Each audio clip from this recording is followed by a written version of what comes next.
ஒரு நாட்டுல ஒரு பெரிய போர் வந்துச்சான். அப்ப அந்த நாட்டுல இந்த பவர்ஃபுல்லான தலைமை இல்லாம போனதுனால ஒரு பச்சை புள்ள கையில தான் அந்த பொறுப்பு இருந்துச்சான். அதனால அந்த நாட்டில இருந்த அந்த பெருந்தலைகள்லாம் ரொம்ப பயந்துகிட்டு இருந்தாங்களாம். அந்த சின்ன பையன் அந்த நாட்டோட படையை நடத்துற பொறுப்பை ஏத்துக்கிட்டு போர்க்களம் போலாம்னு சொன்னானா.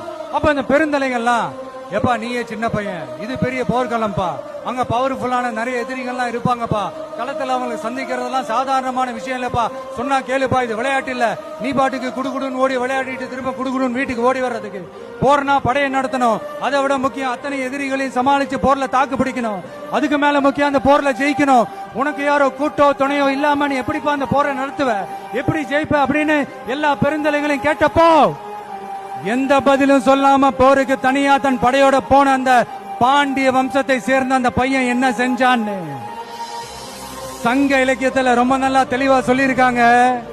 படிக்காதவங்க படிச்சு தெரிஞ்சுக்கங்க, இல்லைன்னா படிச்சவங்க கிட்ட கேட்டு தெரிஞ்சுக்கங்க.